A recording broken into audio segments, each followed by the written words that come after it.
é preciso ser intolerante com os intolerantes.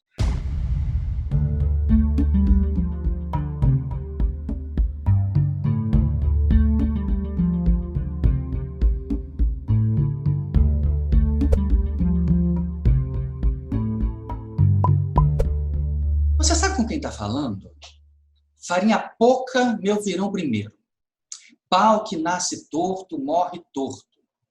A terra é plana.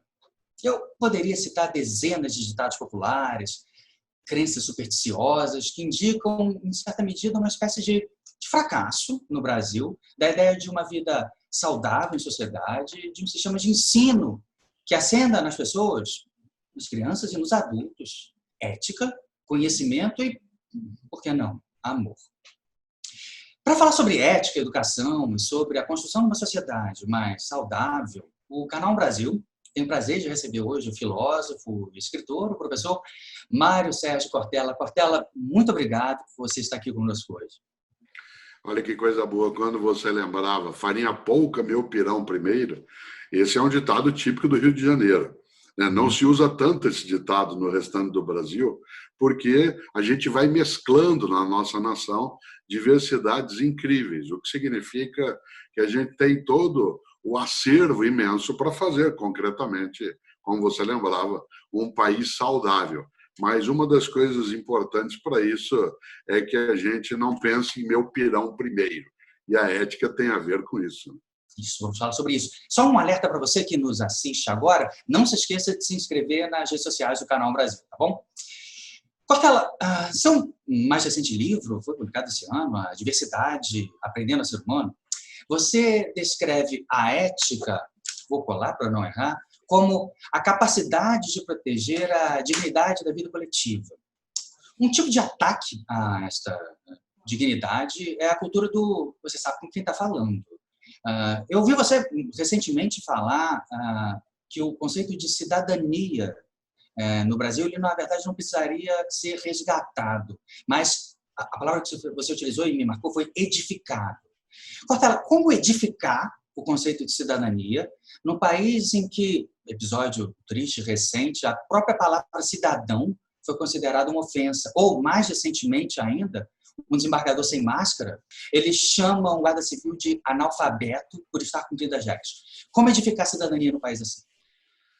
Quando você lembra, a ideia de que eu, com persistência, digo que nós temos de edificar a cidadania, é porque, em muitos momentos, de modo até carinhoso, a gente diz no Brasil, nós temos que resgatar a cidadania.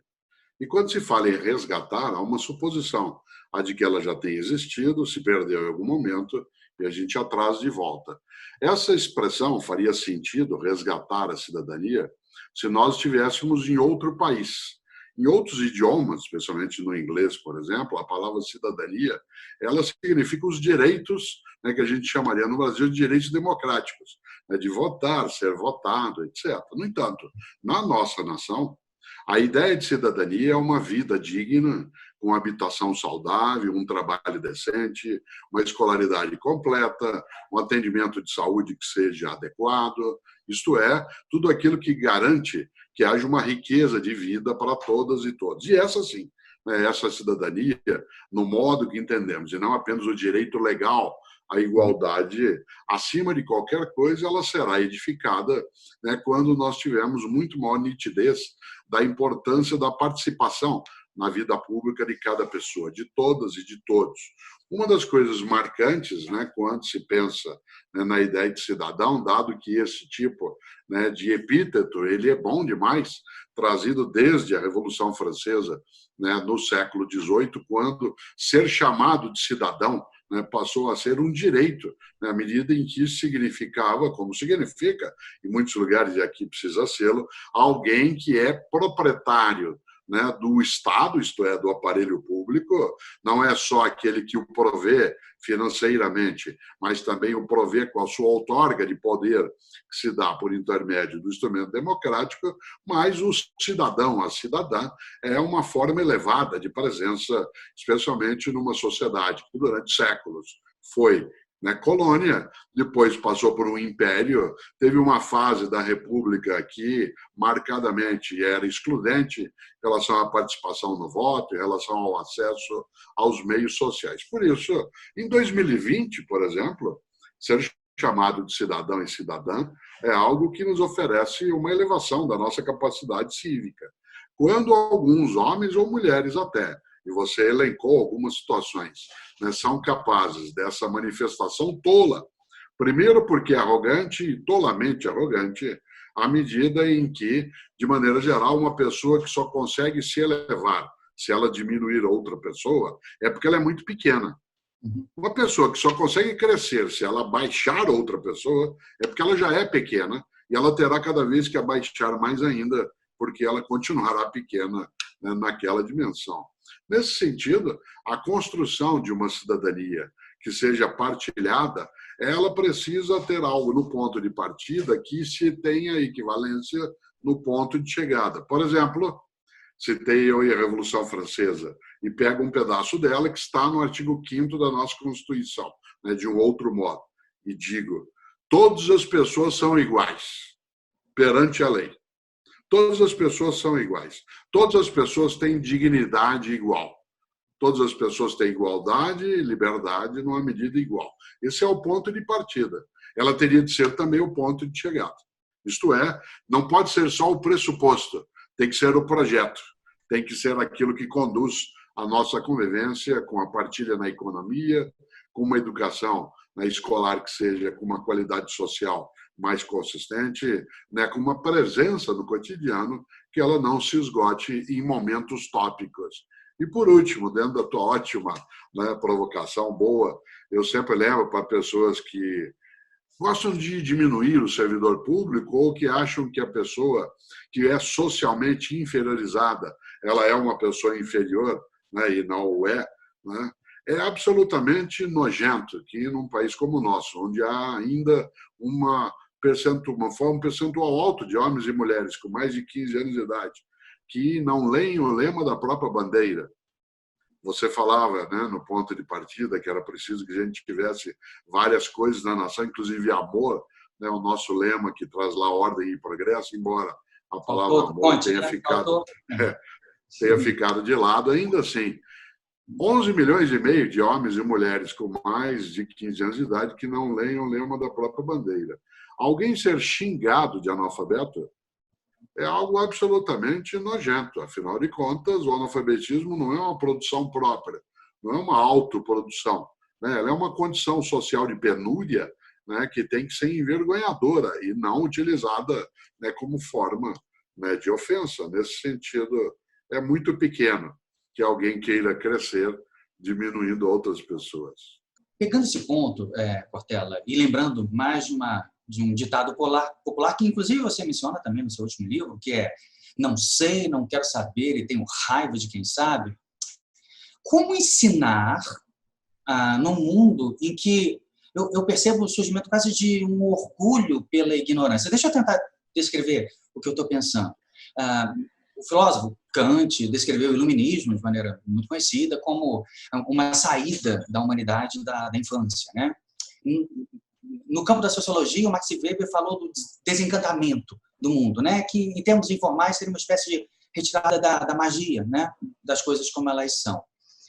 Nesse sentido, a vitória, entre aspas, que pelo menos se considerava ter sido atingida em relação ao passado de superstição, o substituto para ela, para a superstição, seria a ciência. Mas a ciência tem um problema bastante agudo, que a ciência não dá, nem tem a intenção de dar certezas. Como a própria definição, muito elegante, porque pequenininha, né, do Karl Popper, né, só é ciência alguma coisa que permita ser provada falsa.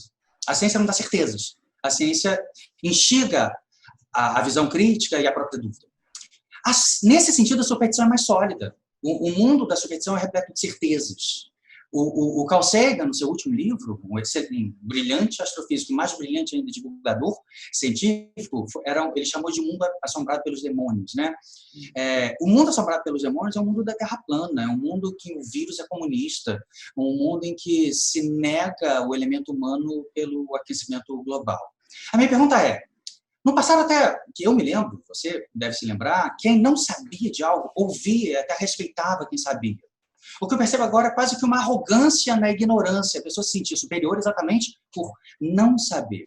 Aí a pergunta que eu faço para o educador Cortella, e divulgador científico da filosofia também, como é o Cortella, como ensinar no mundo assombrado pelos demônios, num mundo em que a ignorância se tornou arrogante, no mundo do tenho raiva de quem sabe? A primeira coisa é a gente não admitir, uma expressão que se usa muito em português, que é falar assim, a santa ignorância. Não há santidade na ignorância. O que há é privação. Mas há dois modos de ignorância. A pessoa que está na ignorância, porque dela foi retirada a condição para que ela tivesse acesso à informação, ao conhecimento, à formação continuada, então ela foi ignorantizada, isto é, foi furtada até nos seus direitos sociais em relação à condição de uma elevação, né, do seu repertório intelectual. Essa foi tornada ignorante. E há uma outra ignorância eletiva, isto é, escolhida, em que a pessoa decide, né, que ela, contrariamente àquilo, né, que a argumentação, o bom senso, né, recomenda, ela colidiria com aquilo que tem um nível de veracidade muito mais forte. Isto é, a pessoa que prefere sustentar, né, as suas convicções no que a gente chama de axiologia. É axiologia. Eu acho, ou na minha opinião, e a palavra na minha opinião é assim, né? Claro que isso pode ser dito, desde que na minha opinião é assim, carregue também argumentações.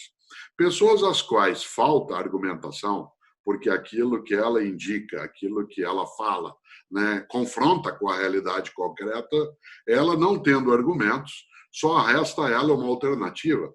E a gente vê isso com frequência. Ela adota uma retórica furiosa. Isto é, porque não tem argumentos, grita. Porque não tem argumentos, ameaça. Porque não tem argumentos, xinga.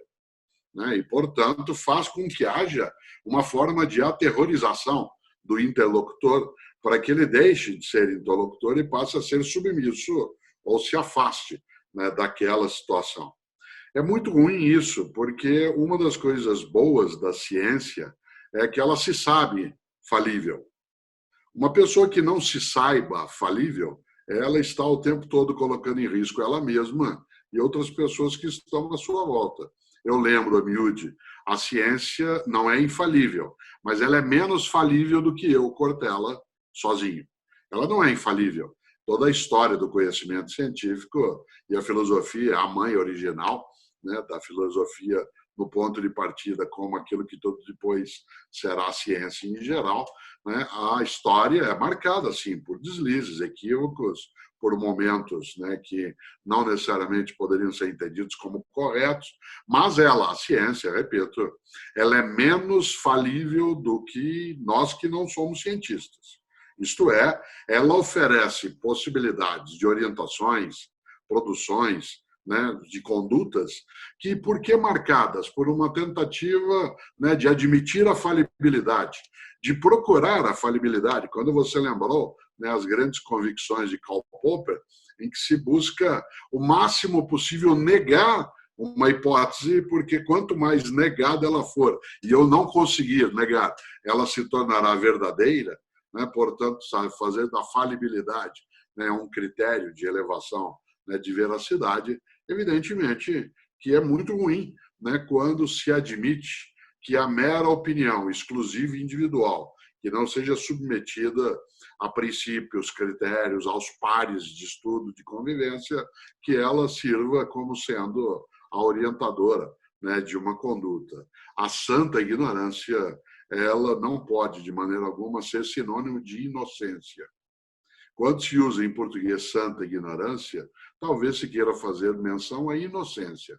Pessoas que são inocentes, isto é, que não têm culpabilidade, mas há uma ignorância culpada, há uma ignorância eletiva, intencional, que na carência, né, de ferramentas cognitivas, na escolha por aquilo que é o caminho mais fácil, porque não precisa ser provado, na eleição, né, na escolha, como eu lembrava, daquilo que não precisa passar por critérios, né, de veracidade, prefere dizer assim é. Daí, né, que você lembra muito bem, a superstição ela é mais plena de certeza, sem dúvida. Né? Nesse livro A Diversidade, que você mencionou, que eu lancei em 2020, eu trato disso e gosto dessa ideia de que a ciência é marcada pela possibilidade também da dúvida, né? E, portanto, da necessidade de submeter aquilo que creio a alguma suspeita, para que eu tenha uma crença com muito maior convicção. Nós não somos um país que aprecia tanto futebol, e apreciamos, né? Nós não somos um país que aprecia tanto futebol à toa, né? Nós somos uma nação em que aquilo que é mágico, místico, ele vale.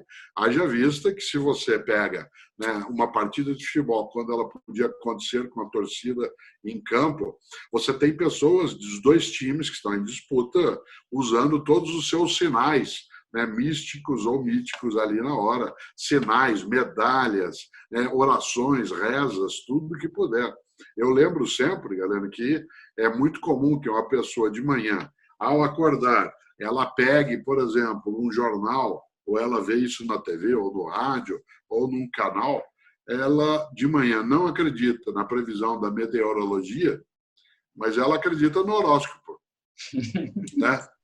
Ela suspeita de que a meteorologia esteja equivocada, mas ela tem clareza para ela, né, de que o horóscopo está correto.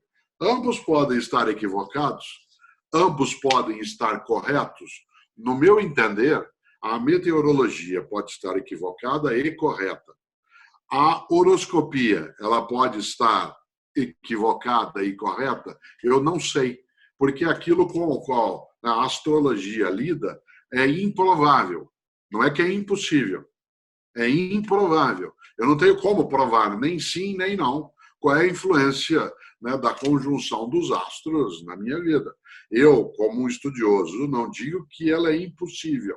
Eu digo que ela é improvável. Mas é melhor quando a gente lida com o mistério, porque sendo o mistério improvável, eu não preciso me defrontar com argumentações. Quando eu acredito, né, que algo tem um poder mágico, eu não preciso buscar provar, comprovar. E se alguém me diz, mas isso não funciona, ele diz, não funciona para você, falta fé. Né? Se você tiver fé, vai funcionar. Então, como isso, e aí concluo, é improvável, não é impossível, né? Tem uma atratividade maior, mas eu prefiro, né, a ciência, não o tempo todo e nem de todos os modos, mas como orientadora central, exatamente por conta das provas e contraprovas que coloca, né, insisto e concluo, ela não é infalível, mas é menos falível que eu. E nessa hora eu prefiro ir nessa rota. Cortella, você não é, entre aspas, só um professor, e que, portanto, ensina. Você estuda o processo de educar. Você ensina o processo de educar. E você também já esteve no poder público, você já foi secretário de Educação no município de São Paulo. Se não me engano, você foi até o sucessor de Paulo Freire, o educador brasileiro provavelmente mais respeitado internacionalmente em sua história, que foi seu orientador, né, no doutorado também. Ambos foram. Você foi. Qual é a relação entre o conhecimento, no caso do seu profundo conhecimento, não apenas em ensinar no sentido empírico, mas em estudar o próprio processo de ensino e até mesmo o desejo de fazer com que algo aconteça e a dificuldade de fazer isso quando se está no poder público? Quão difícil é ter ideias, até boas ideias, e conseguir colocá-las na prática? Olha que coisa boa, né? Eu tive a experiência, e para mim foi um brinde, uma dádiva de ficar 4 anos como servidor público na cidade de São Paulo. Eu sou professor há 46 anos, mas eu nunca tive, né, as minhas atividades na área pública, exceto durante esses 4 anos, de 1989 até 1992. Toda a minha carreira universitária foi feita na Universidade Católica de São Paulo, da qual sou professor titular aposentado. Mas esses 4 anos na atividade pública, eles foram de aprendizado, de possibilidade de colocação de projetos em curso e, especialmente, de uma compreensão maior do que significa, né, a atividade pública quando se deseja implantar um projeto público. Nós não podemos comparar o governo no qual estive, né, como sendo uma experiência mais extensível né, mais aplicado em outros contextos, porque houve uma série de situações típicas que eu quero mencionar exatamente para ajudar a entender, né? Eu participei de um governo de 1989 a 1992, que foi eleito, né, em 1988, num momento em que, mesmo tendo saído a Constituição, né, no dia 5 de outubro do mesmo ano, ainda assim, nessa eleição, ela não foi em 2 turnos, a eleição na cidade de São Paulo.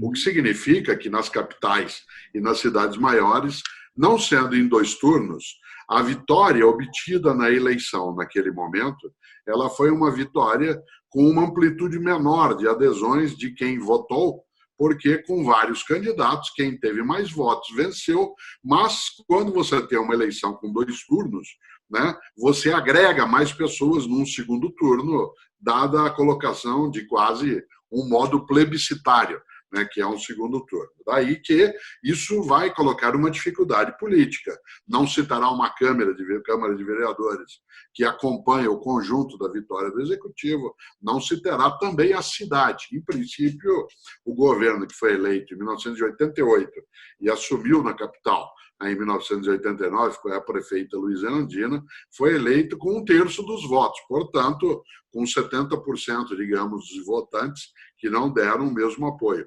Isso tipifica uma condição um pouco mais perturbada até para a ação. Mas há coisas que são mais significativas e que dificultam também. A tua atividade na gestão pública varia muito em relação a quem te antecedeu. Não é o meu caso, porque eu fui antecedido pelo Paulo Freire e já falo sobre isso. Mas o governo do qual eu participei, ele foi antecedido pelo governo Jânio Quadros, na capital paulista, que na área da educação escolar não tinha e não fez, né, um trabalho que fosse absolutamente positivo nessa direção. E essa não é uma avaliação, né, de quem entrou depois, é uma avaliação em geral, né, em relação à cidade. No entanto, antes de Jânio Quadros, o prefeito foi Mário Covas. Então, olhando aqui na minha mão, Mário Covas, prefeito nomeado, né? Não havia ainda eleição para prefeito de capital. Ele, com a equipe da área de educação, ele levou a educação paulistana, que já tinha uma boa tradição, num patamar bem mais acima. Jânio Quadros, quando assumiu, não conseguiu reduzir o que fez Mário Covas a patamares tão inferiores. Deixou. Quando o governo de Luísa Erundina chegou, se pegou do que Jânio deixou, mas já aproveitando o impulso original de Mário Covas, que tinha, né, uma capacidade maior na área de educação. Isso significa que o governo do qual eu participei pegou um fôlego maior nessa atividade de educação. Claro que eu digo tudo isso porque quais são as grandes dificuldades de alguém que está na prática, né, que está de um lado na universidade, falando, escrevendo sobre educação, e do outro lado ali no dia a dia, para tocar uma rede de ensino, a segunda maior rede municipal, né, do país, que é a rede de São Paulo, dado que a primeira é a do Rio de Janeiro, especialmente porque o Rio de Janeiro, né, foi capital federal e estruturou, né, toda uma marca de ter sido um distrito federal, né, nessa área. Qual era o grande desafio? Transformar a concepção teórica numa prática, mas lidar com condicionantes externos que a política traz, quanto à passagem de projetos no Legislativo, na Câmara Municipal, acompanhar uma legislação, né, que já existia e que, de alguma maneira, manietava alguns processos de modo positivo, outros não, na área do direito público administrativo. E terceiro, o fato de que uma parte das pessoas que chegamos no governo não tínhamos ainda uma experiência nessa área. Ainda assim, nos 4 anos de gestão, se conseguiu, né, uma elevação, que não vou falar aqui, não há necessidade, né, de vários dos índices que a cidade de São Paulo merece. No entanto, e esse é o ponto que eu queria chegar, e é a tua área também de formação, né, como estudioso que é da política, como prática, há uma diferença entre plano de governo e plano de gestão. Plano de governo e plano de gestão. Quando você faz um plano de governo, é um plano que serve inicialmente para a disputa de um pleito, né, de uma eleição. Portanto, ele contém uma série de elementos que só serão provados no concreto. Quando se vence a eleição, é preciso colocar em prática o plano de gestão. E entre o plano de governo e o plano de gestão, existe algo chamado realidade. A realidade local, os recursos disponíveis, as condições que se tem. Com tipo de agravante do qual eu fui beneficiado. Eu, particularmente, como secretário, dirigindo uma equipe. Paulo Freire dirigiu a Secretaria de Educação da cidade de São Paulo, 1989, 1990 e começo de 1991. Fez todo o trabalho com a equipe do qual eu fazia parte, que era de estruturar os projetos, de organizar a parte de prioridade, né, de fazer o enfrentamento com as forças políticas que a cidade carregou. Portanto, ele fez com a equipe dele, da qual fiz parte, um trabalho muito mais complexo. Quando eu assumi em 1991, 1992, eu já estava na condição de secretário numa posição mais confortável, porque eu já vinha de uma trajetória estruturada. Portanto, foi menos difícil. Segunda coisa, em 4 anos de gestão naquele momento, o ano que eu assumi, que foi 1991, era o único que não tinha eleição, nem federal, nem estadual, nem municipal.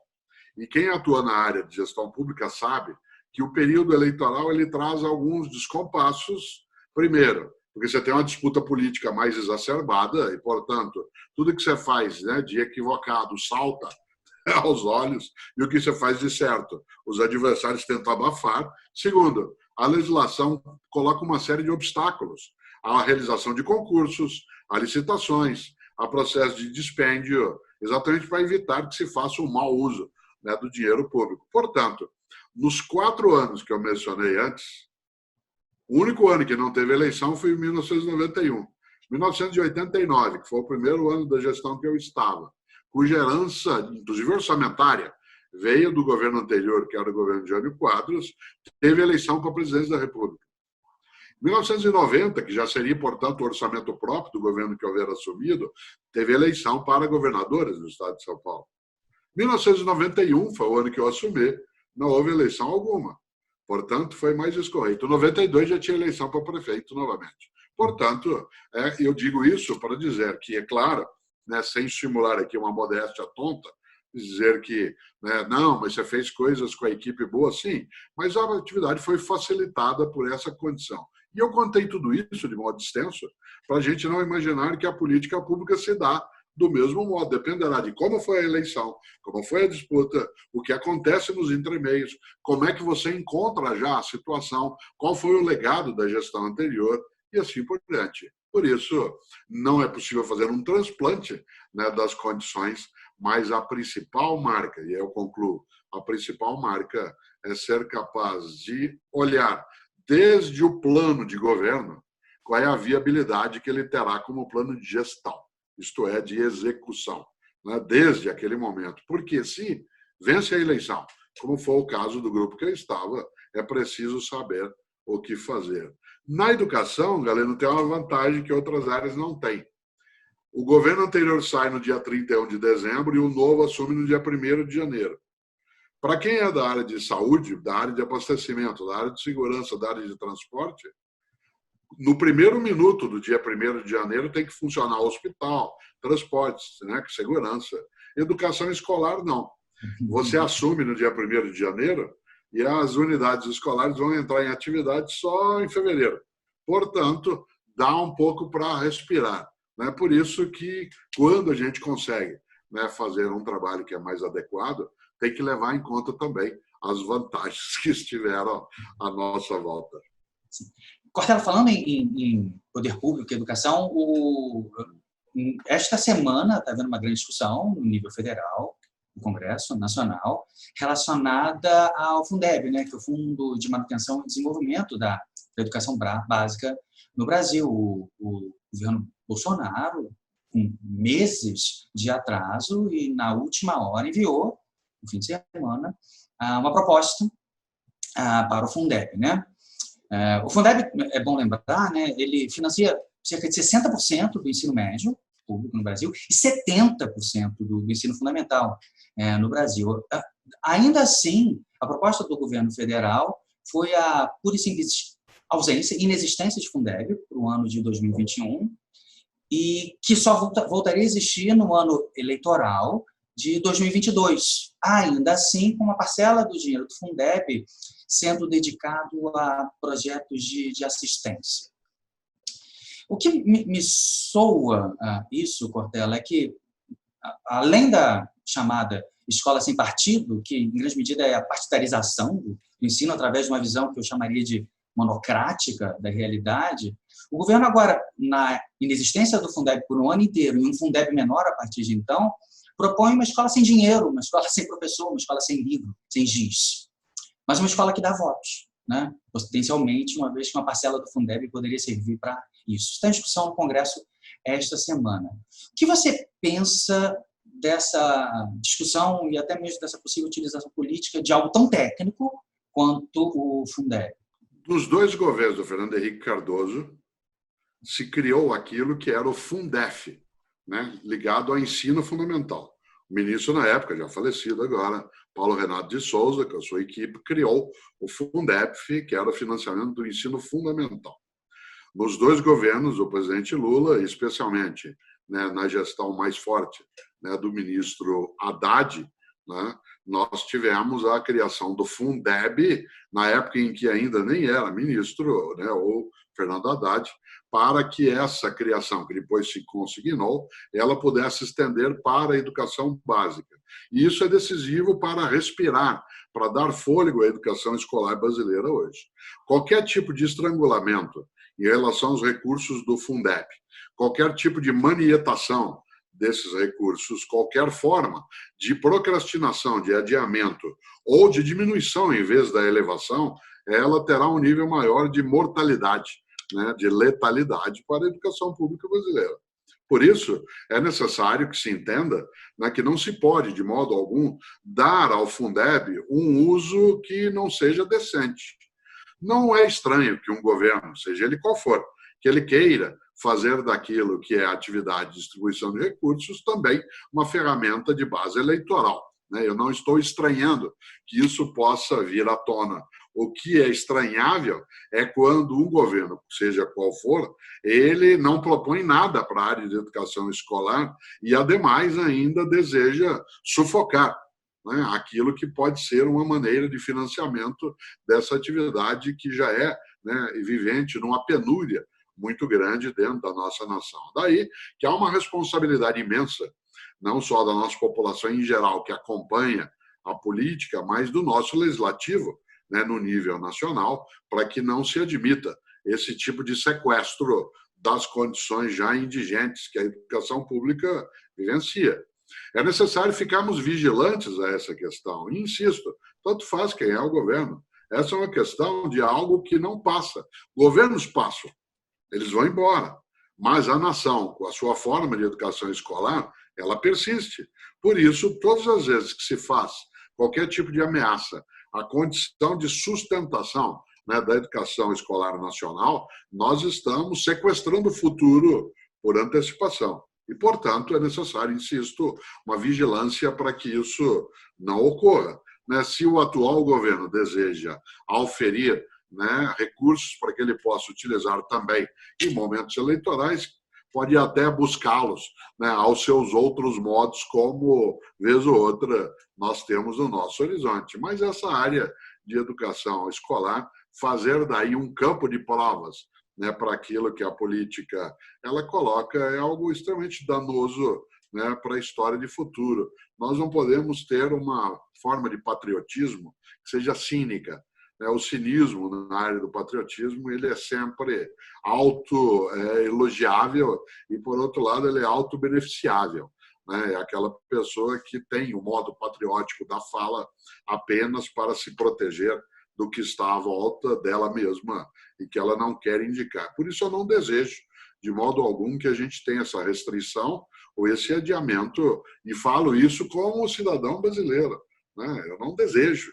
E também tudo que eu puder me manifestar em relação a essa atividade no meu campo de ação, vou fazê-lo. Isso não tem uma relação direta comigo ou com os meus próximos, à medida em que todos os meus, inclusive filhos, netos, já estão encaminhados, já formados, vários, etc. Mas isso, enquanto nação, é vergonhoso se a gente der esse passo. E por um pedaço que vale dentro disso que você levanta, né, por várias vezes, porque eu sou da área de educação escolar também, por várias vezes, né, nos tempos mais recentes, especialmente nos 2 anos mais recentes, eu fui perguntado e pedindo para que eu avaliasse as pessoas que assumiram a condução política do Ministério da Educação. E as 4 pessoas que, desde janeiro de 2019, foram ou gestoras, ou indicadas, ou iniciaram o processo de algum modo, de nenhuma delas eu fiz avaliação por uma razão muito concreta.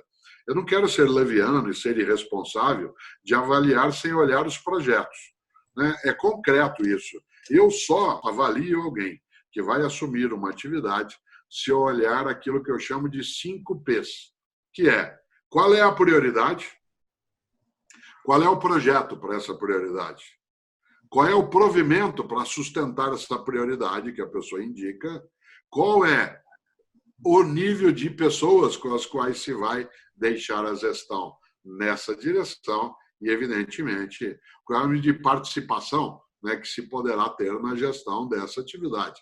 Sem que eu enxergue esses 5 P's nítidos, eu, né, dou o meu direito, com todo gosto, de postergar uma avaliação. Indicada a prioridade, indicado o projeto, indicado o provimento, indicado as pessoas e indicado o nível de participação, aí eu não tenho nenhuma dificuldade, né, em opinar. É a minha área também.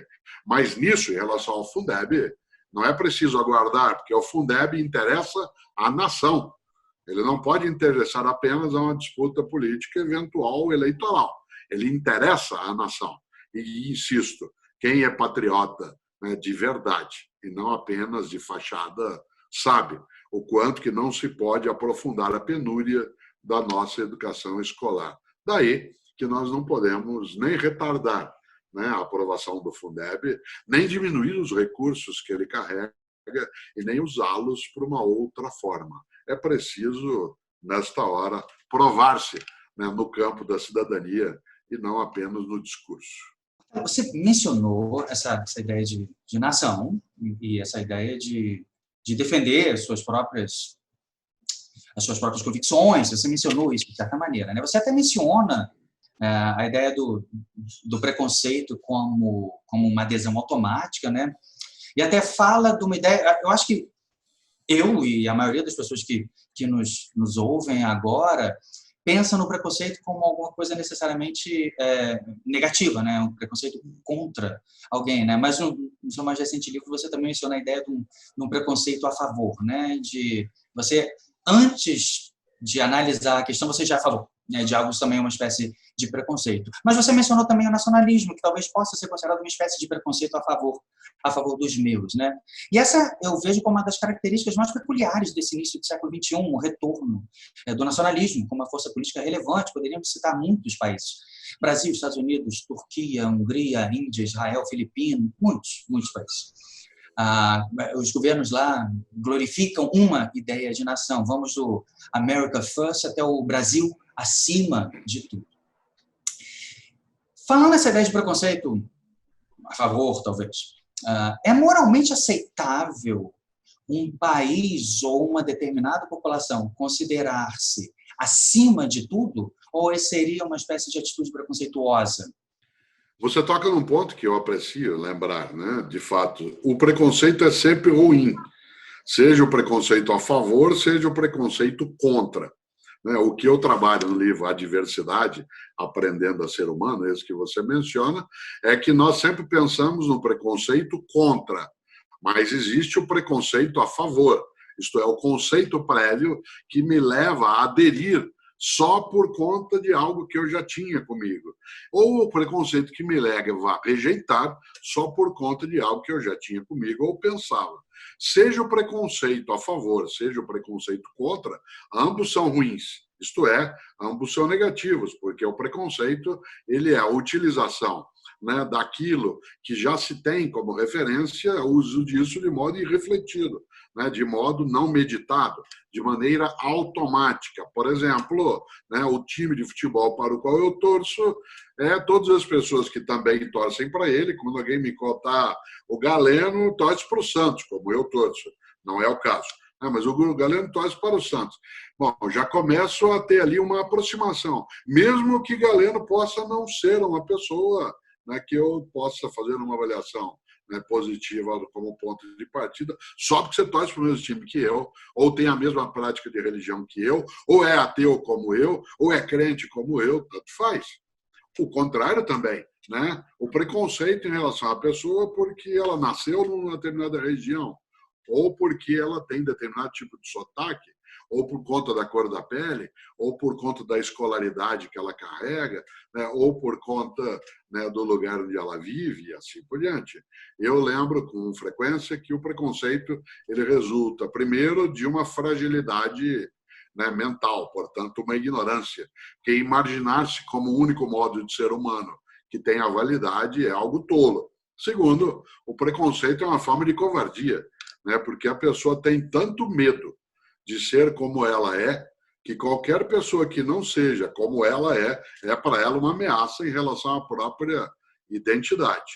Em relação aos preconceitos nacionalistas, evidentemente que o mundo do que se chama desde o século, né, 16, de globalização, lá com o nome de mercantilismo, lá com o nome de mundialização, no século 21, final do 20 e 21, com o nome de globalização, evidentemente, nos colocou em contato não só com culturas diferentes da nossa, que nos dão, né, em termos de nação, uma visão que talvez a gente não carregue, né, ou que queria admirar e nem sempre quer fazê-lo, como também uma economia integrada, ela leva a ameaças contínuas, leva a vantagens imensas, mas leva a ameaças contínuas. Porque, exemplo, se o agronegócio brasileiro depende em larga escala, hoje, né, da aquisição que é feita num país comunista, que é a China, ou em países que são islâmicos, como é uma parcela das nações árabes e outras. Se houver qualquer tipo, né, de confronto, haverá uma perda imensa. E como, de maneira geral, como dizia o Milor Fernandes, grande carioca, nascido no Meia, né, que dinheiro é erótico por si mesmo. Você não precisa pôr na foto de nada desenhado, né, numa nota de dólar ou de euro. Você pode pôr foto de homens feios, dizia Milor, né, ali numa nota de dólar, ou até que o euro ainda tem uma representação, né, que é mais aberta, mas ainda assim, né, o dinheiro em si, em tese, não teria pátria, não teria religião, não teria nada. E aí, como lembrou John Locke, vamos lidar com a tolerância, né, da convivência para poder o mercado funcionar. Mas hoje há essa junção, né, de formas preconceituosas, exatamente porque outras formas de organização da economia fazem com que haja aí ameaças contínuas. Nesta hora, né, nós tivemos já no Brasil, durante a ditadura militar, o governo do general Geisel, em que ele lembrava o tempo todo a expressão pragmatismo responsável. Pragmatismo responsável, isto é, o Brasil não fará adesões nem restrições automáticas às outras nações. Seremos, dizia, né, o governo general Geisel, pragmáticos e, portanto, estaremos com esta nação ou esta, independentemente de como ela é, se nos interessar nos negócios, desde que não ameace, né, nossa soberania. Por isso, olha só, que coisa, alguns pensamentos que circulam entre nós hoje no mundo e até no Brasil, eles são pré-general Geisel, portanto, é assemelhado em algumas coisas a alguns movimentos de raciocínio que você tem, né, na nossa nação, que são pré-renascentistas. Algumas formas de religião pré-renascentista, de ciência pré-renascentista, né, é algo que dá a sensação de que se desconsidera, né, os 500 anos mais recentes, que, não por coincidência, é o tempo de vida que o nosso país tem. Por isso, acho que o preconceito, se elevado à condição nacionalista, ele leva só a perdas. Afinal de contas, né, a humanidade só conseguiu existir e subsistir pela capacidade de cooperação, né, e não de confronto. O confronto pode até oferecer vantagem por um tempo para alguma das partes, mas depois todos perdem, né, e não há um caminho possível que possa ser diferente. Por isso, como lembrava o Karl Popper, que você antes mencionou, né, é preciso ser intolerante com os intolerantes. É preciso ser intolerante com os intolerantes. É o famoso paradoxo da intolerância trazida pelo Karl Popper, porque os intolerantes se aproveitam da tolerância para destruir a tolerância.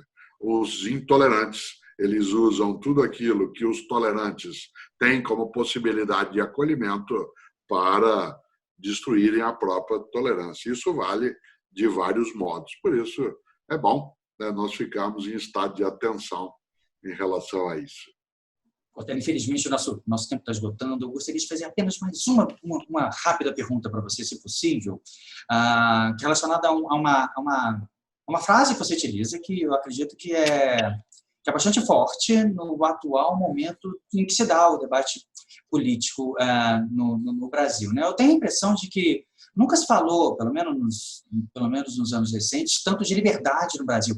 Aparentemente, até 2 anos atrás, estávamos todos agrilhoados, né? Porque nunca se falou tanto sobre liberdade, inclusive recentemente, no discurso que se tornou público e notório, uma ligação que eu não entendi muito bem entre liberdade e hemorroida. Mas, enfim, fala-se muito sobre liberdade recentemente. No seu último livro, um dos últimos pontos que você levanta, um livro que levanta uma série de questões relacionadas à ética, você escreve literalmente a frase: não existe liberdade individual. Eu liguei com uma série de coisas. Liguei com Rousseau, liguei com Wittgenstein, Locke, que você acabou de mencionar, os estoicos, Marx, Kant, Hobbes. Mas eu quero saber de você. O que você quer dizer quando você menciona a inexistência? Não existe liberdade individual. A liberdade, ela é a possibilidade de eu fazer aquilo que eu desejo e posso, sem que eu tenha de ser tolhido, né, por outra pessoa. De propósito, eu usei a expressão outra pessoa. Se eu sou sozinho, isto é, se não há outras pessoas, o conceito de liberdade nem precisa vir à tona. Eu vou dizer algo que pode parecer estranho no campo da matemática e na aritmética. Só existe o 1 porque existe o 2. Se não houvesse a multiplicidade, não haveria para que fazer menção à unidade. É só porque existe 2 que a gente fala do 1. Nesse sentido, para que nomear algo que não se distingue? Dado que nomear, isto é, dar nomes, é para distinguir e organizar. Se só existe um, né, nós não temos necessidade, né, de identificá-la. Não é casual que a divindade hebraica, na crença, né, dos judeus, ao ser perguntado por Moisés, mas quem é você? Ele diz, eu sou o que sou. Eu sou o que sou, isto é, eu sou apenas sujeito que não tem predicado, né, sujeito e ação. Eu sou o quê? O que sou. Claro, porque todas as vezes que você tem um predicado, você se diferencia. Eu sou professor, significa que eu não sou várias outras coisas. Eu sou brasileiro, significa que eu não sou, né, várias outras nacionalidades, e assim por diante. Ora, eu digo isso para a gente lembrar, né, a liberdade individual, é claro que existe a liberdade do indivíduo, mas não existe liberdade exclusiva, que só eu tenha, ou melhor ainda, né, que ela seja possível de ser exercida na solidão. A liberdade só se exerce na vida coletiva, é como direitos humanos. Só se fala em direitos porque o humano está no plural. Ninguém falaria em direito humano se existisse só um humano. Nessa hora, né, a noção de liberdade, ela é um princípio coletivo. E como eu lembro, e você faz menção, né, a minha liberdade não acaba quando começa a do outro. A minha liberdade acaba quando acaba do outro. Se algum ser humano não é livre, nenhum ser humano é livre. Se alguma criança não for livre da falta de escolarização, ninguém é livre. Se alguma mulher não for livre da falta de segurança em relação às suas escolhas, ninguém é livre. Se algum homem ou mulher, se alguma pessoa não for livre da falta, né, de trabalho digno, de saúde decente, de religião que não seja aprisionadora, ninguém é livre.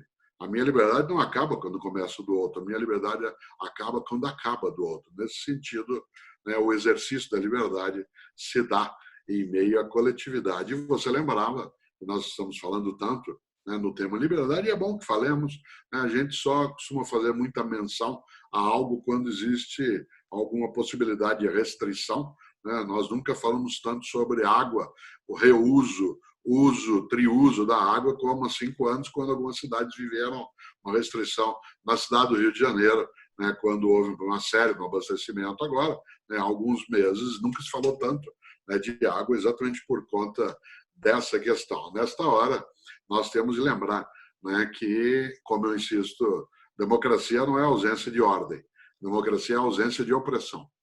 A democracia não é ausência de ordem, ela é ausência de opressão. E a opressão existe quando a liberdade de uma sociedade ela se rarefaz. Eu, Cortella, não sou livre sozinho. Eu sou livre em meio a outras liberdades. Se eu fosse só eu, né, eu não teria nem a ideia de liberdade. E ela, como conceito, nem teria de vir à tona. Por isso, a ideia de liberdade se dá em meio à multiplicidade. Daí que eu, Cortella, sou autônomo, mas não sou soberano. Né? Autonomia não é o mesmo que soberania.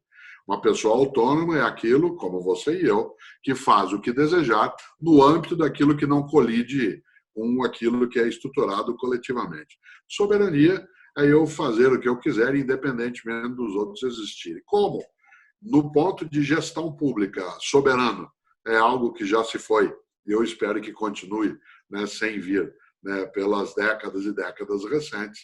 A gente tem uma autonomia que é partilhada. O nome da nossa autonomia coletiva é liberdade individual ou liberdade do indivíduo, mas eu jamais o seria se só eu fosse. Insisto, só existe um, porque o dois tem existência.